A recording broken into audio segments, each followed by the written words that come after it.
Naruto becomes the final villain. Does this make sense? Let me explain. Naruto will not forever be in the daikokuten dimension. Believe it or not, Jura will get stronger with the fact and confirmation in chapter 14 that he is an original form of the reincarnation of the Ten Tails. In addition, with the awakened of the new shinju, this will be a big plan that we will not expect. One of them is Naruto. Do you still believe that forever Naruto will be there? Of course not. Jura has decided that as an Otsutsuki, Kawaki is the only one who should be eaten by Ten Tails. The problem is, Kawaki has to be strong, and besides, he said that we need to extract the intel he has, so we're able to deal with those mysterious monsters. So Kawaki aims to get the information that Boruto has. Only after that he can face the monsters.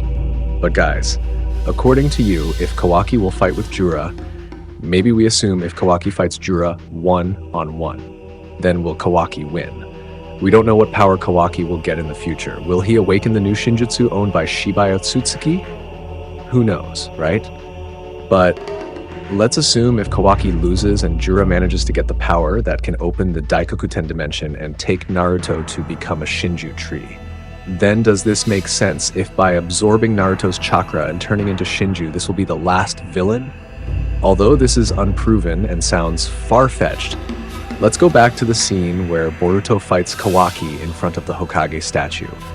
We really don't know the meaning of the words that say that the shinobi world is over, and at the same time the statue of Naruto's face is destroyed. I assume, with the statement that the shinobi world is over and the destruction of the statue of Naruto's face, I am sure that before that incident there was a big fight or event that we never imagined before. Jura managed to take Naruto to get all the information and sealed Naruto in the Shinju tree to turn him into a Shinju. And after that, with Naruto who had become a Shinju, he could have targeted Kawaki or Boruto. Then because previously Kawaki had been defeated by Jura and made Jura manage to take over Naruto, it also sounded reasonable so that at that moment Kawaki awakened new Shinjutsu so that he could become stronger and be able to defeat them all. Even though the price was Naruto. Because as we know, Shinjutsu will awaken if a human created by Amado is on the verge of death, like Kashin Koji. And in conclusion, with the battle of Kawaki and Boruto that we have seen, and the statement that the shinobi world is over, I believe that before that battle there was Naruto as the last villain. And it can be interpreted that the ending of Boruto is the end of Naruto's generation. Oh yeah. The point of our discussion about Naruto being the final villain was a comment from you guys. I was just trying to explain and break it down based on speculation that I think still makes sense. And welcome to Boruto Community Response. Since Chapter 14 has been officially released on Manga Plus, I will respond to some of your comments and discuss them as a form of building the Boruto community to be more interesting and reach out even more. And before we discuss the next one, please like and subs, guys. Thanks. Konoha elders should have never been bought back after Pain destroyed the village. Speaking of them, there is one interesting thing. Do they use some kind of life extension jutsu or something? Because as we know, Koharu and Homura are Konoha elders who have lived since the era of Hashirama and Madara. And so far, these two characters have an important role regarding Konoha's decisions if in a dangerous situation. Although we know since the Tsunade era, they both always make decisions that make us annoyed, and even Tsunade once almost hurt them both. In conclusion, do they both have immortal techniques or jutsu? Masashi Kishimoto has really consistently made these two characters very annoying since the Naruto era. Then when will the era of the two of them end, guys?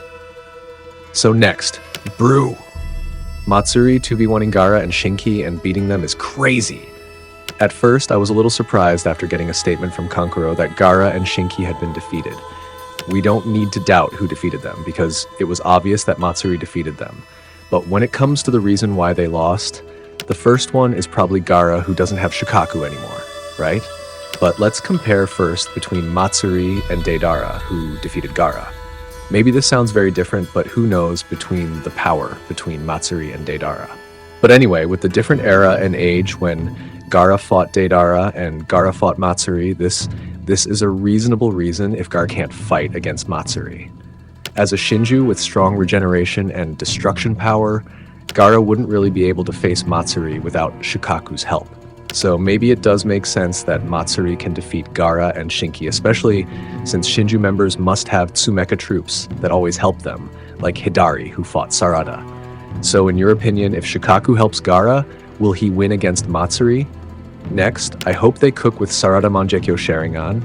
Might be the key to saving everyone. Honestly, this is the thing we've been waiting for. At first, I thought Hidari's death would make Sarada awaken her Sharingan ability. But after the time skip, Sarada hasn't awakened her Sharingan ability at all. Right now, the people who matter to Sarada are Boruto and Sakura. The last time we saw Sarada's Sharingan was when she begged her father to save Boruto. But until now, the ability of the eye hasn't been awakened. Sarada must feel the same way as before. And I agree that maybe the awakening of the ability of the eye will help to save everyone. But what do you think Sarada's eye ability would be like if it was awakened? Next. The Jougan is the only thing that can help Boruto control Momoshiki. As a Jougan devotee, I honestly agree with this. You guys believe it or not that Jougan has close ties to the Otsutsuki clan. And I speculate that Jougan is an inherited eye from the Otsutsuki bloodline, similar to Byakugan and Rinnegan. It's possible that I think Jougan is a purer or even more powerful form of the eye than those two dojutsu, considering Boruto is a direct descendant of the Hyuga clan through Hinata. Right? Oh yeah, Jougan is also closely related to the karma mark given to Boruto by Momoshiki. I believe that the karma mark allows Boruto to access great power, but also brings risks to him, because great power will definitely bring great risks too. And believe it or not, I'm sure that there is great potential that Jougan will play a role in controlling or even overcoming the negative influence of Karma Momoshiki, given that the two appear in interrelated situations. Although Jougan is still mysterious and has not been fully explained in the anime or manga, but with some of these theories, it shows that there is great potential for this eye in the future. So in conclusion, I agree that there is potential and a great possibility that Jougan can control Momoshiki. So what do you think, guys? I think that's enough to respond to some of your opinions about Boruto in the latest chapter. Oh yeah, if you have any disagreements with me, I'll gladly accept them. And maybe that's it for Boruto Community Response Part 2. If you like it and enjoy, please like and subs. I'm Nim. See you in the next episode. Bye bye, Dadabayo.